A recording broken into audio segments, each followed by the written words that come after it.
আমার বন্ধুরা আমার, আল্লাহ রাব্বুল আলামিন বলেন ওয়াল আসরি, মহাকালের শপথ, নিশ্চয় মানুষ ক্ষতিগ্রস্ত। ইন্নাল ইনসানা লাফি খুসরি, নিশ্চয় মানুষ ক্ষতিগ্রস্ত, কিন্তু ইল্লাল্লাযিনা আমানু ওয়া আমিলুস সলিহাত ওয়া তাওয়াসাউ বিল হাক্কি ওয়া তাওয়াসাউ বিস সবরি। ও আমার বন্ধু, আল্লাহ রাব্বুল আলামিন বলেন যে মহাকালের কসম, ইন্নাল ইনসানা লাফি খুসরি, নিশ্চয় মানুষ ক্ষতিগ্রস্ত, কিন্তু এই কিন্তুতে ভেজাল আছে। আমার বন্ধু, আমাদের অবস্থা এরকম হয়ে গেছে, আমরা চকলেট ডে পালন করি, আবার মনে করেন ভালোবাসা দিবস পালন করি, আবার মনে করেন কিস ডে পালন করি। এইগুলো শুধুমাত্র আমাদের কালচার নয়, এইগুলো হলো হিন্দুস্তানিদের, পাকিস্তানিদের কালচার, এগুলো ইহুদি নাসাদের কালচার। এইগুলো আমাদের মেনে নেওয়া যাবে না। আমাদের মানতে হবে একমাত্র ধর্ম, ইন্নাদ দীনা ইনদাল্লাহিল ইসলাম। আল্লাহ বলেছেন আমার কাছে মনোনীত ধর্মই হলো ইসলাম। আর ইসলাম ধর্মের মধ্যে শুধুমাত্র চকলেট ডে পালন করলে হবে না, 14ই ফেব্রুয়ারিতে ভালোবাসা দিবস পালন করলে হবে না, এর কিস ডে পালন করলে হবে না। আমার আল্লাহ বলেন আমি তো তোমাদের হৃদয়ের ভিতরে শুধু ভালোবাসা দিয়েছি একমাত্র আল্লাহ এবং আল্লাহ রাসূলের জন্য। জোরে জোরে বলেন সুবহানাল্লাহ। আমরা মুসলমান, আমাদের কলিজা ভরা শুধু ভালোবাসা। জোরে জোরে বলেন কথা ঠিক কিনা? আর আমরা পাগল হই রমনা পার্কে যাওয়ার জন্য, বলি রমনা পার্কের গাছের তলায় বসে আছে ওরা জোড়ায় জোড়ায়, রমনা পার্কের গাছের তলায় বসে আছে ওরা জোড়ায় জোড়ায়। মানুষ নাকি পশু ওরা পূজা বড়দায়, রমনা পার্কের গাছের তলায় বসে আছে ওরা জোড়ায় জোড়ায়। বলেন নাউজুবিল্লাহ। আমাদের ভালোবাসা হবে একমাত্র আল্লাহর জন্য, রাসূলের জন্য। আল্লাহ বলেন কুল ইন কুনতুম তুহিব্বুনাল্লাহ ফাত্তাবিউনি ইউহিব্বুকুমুল্লাহ ওয়া ইয়াগফিরু লাকুম যুনুবাকুম আল্লাহু গফুরুর রহিম। আল্লাহ বলেন আমাকে যদি কেউ ভালোবাসতে চাও আমার হাবিবকে ভালোবাসো। আর আল্লাহ রাসূল বলে দেন আমাকে যদি কেউ ভালোবাসতে চাও, ইন্নাল উলামা ওয়ারাসাতুল আম্বিয়া, উলামা ইকরাম হচ্ছে আমার ওয়ারিশিয়ান, উলামা ইকরাম হচ্ছে আমার ওয়ারিশিয়ান, এরাই হচ্ছে নাইবে রাসূল। এদেরকে ভালোবাসো, আমাকে ভালোবাসা হয়ে যাবে। তোমাকে চকলেট ডে 14ই ভালোবাসা দিবস পালন করতে হবে না, ভালোবাসতে হবে আমাকে। তোমার সব ভালোবাসার কোয়ালিটি এই ভালোবাসার মধ্যেই পেয়ে যাবে। জোরে জোরে বলেন সুবহানাল্লাহ। বলেন সবাই, ভালোবাসার জায়গা মদিনা, ভালো লাগার জায়গা মদিনা, ভালোবাসার জায়গা মদিনা, ভালো লাগার জায়গা মদিনা। এত সুন্দর জায়গা কোথাও দেখি না, এত সুন্দর জায়গা কোথাও দেখি না। সাজিয়েছেন শাহে মদিনা, সাজিয়েছেন মালিক রব্বানা। ভালোবাসার জায়গা মদিনা, ভালোবাসার জায়গা মদিনা। মদিনাতে আছে নূরে খাজিনা, মদিনাতে আছে নূরে খাজিনা।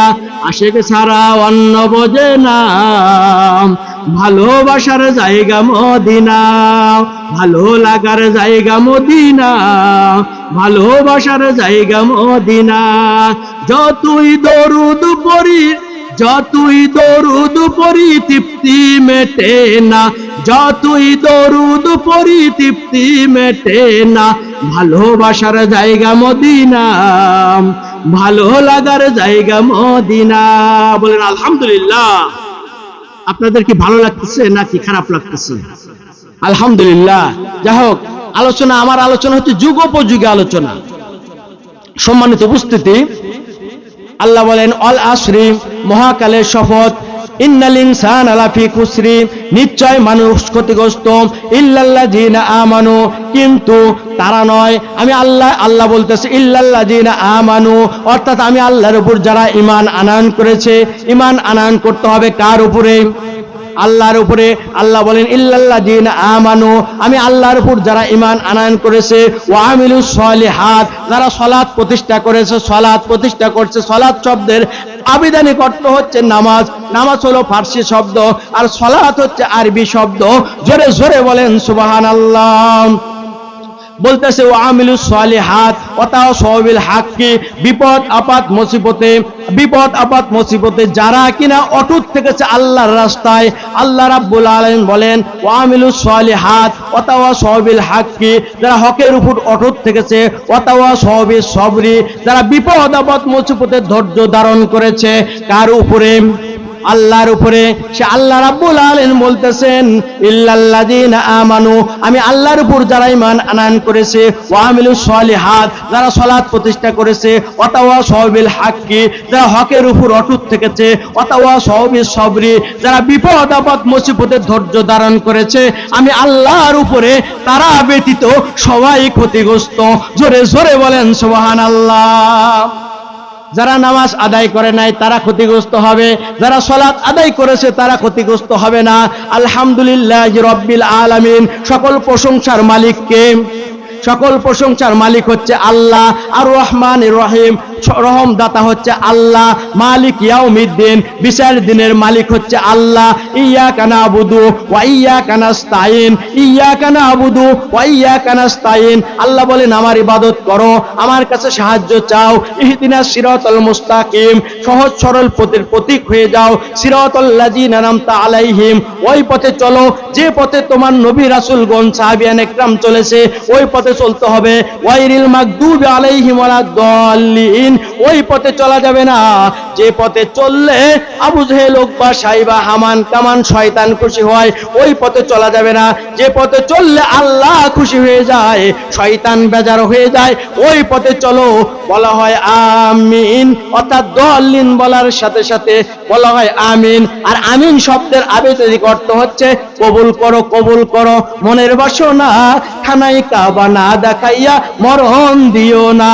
রব্বানা ইয়া রব্বানা ইয়া রব্বানা, রব্বানা ইয়া রব্বানা ইয়া রব্বানা, কবুল করো তোমার বান্দার প্রার্থনা, কবুল করো, কবুল করো মনের বাসনা খানাই কাবা না দেখাইয়া মরণ দিও না। বলেন আমিন।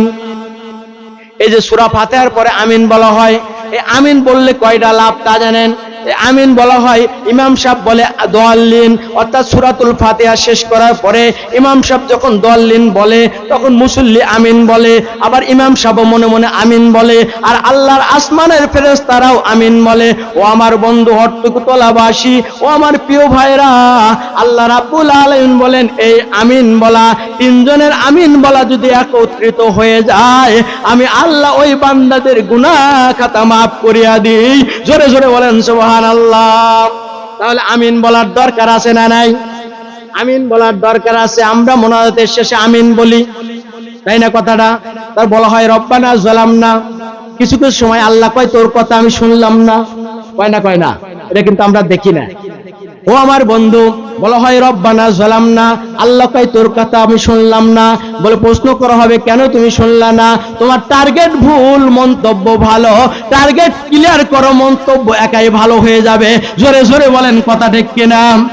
তুমি জমিতে আইল কাটো, তোমার ক্ষমতা আছে, তোমার ভাই চার আছে, নাটিওয়ালা আছে, একটা গরিব মানুষ, দরিদ্র মানুষ, সে কিছু বোঝে না, অর্থাৎ তার আলটা কাটা তোমার জমিটা বড় বানাইলা। আল্লাহ কয় এইভাবে তুমি যদি নামাজ পড়ো তোমার নামাজ কাজে লাগবে না। কথা বলেন ঠিক কিনা? কথা বলেন না কেন? দুধের ভিতরে পানি দিয়া বাজারে বিক্রি করবা, আল্লাহর কাছে বলবা রব্বানা যালামনা, আল্লাহ বলবো তোমার কথা আমি শুনলাম না। তারপরে চালের ভিতরে পাথর দিয়া বিক্রি করবা, মিক্সার করে বিক্রি করবা, তোমার কথা আমি শুনলাম না।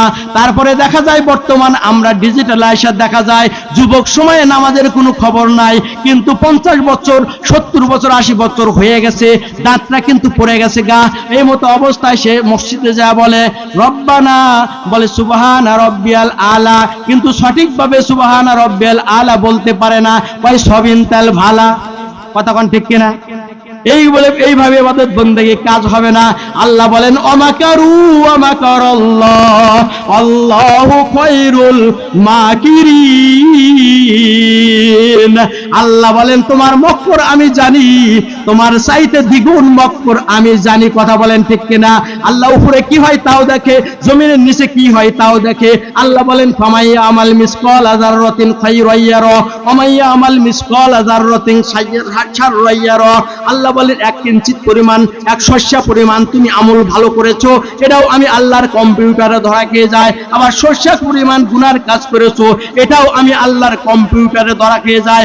অতএব আল্লাহ রাব্বুল আলামিন হচ্ছে সর্বশ্রেষ্ঠ মহাজ্ঞানের জ্ঞানী, আহকামুল হাকিমিন। জোরে জোরে বলেন আল্লাহু আকবার।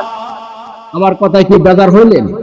সম্মানিত বন্ধুরা আমার, হক কথা, আল হক্কু মররুন, হক কথা তিতে লাগে।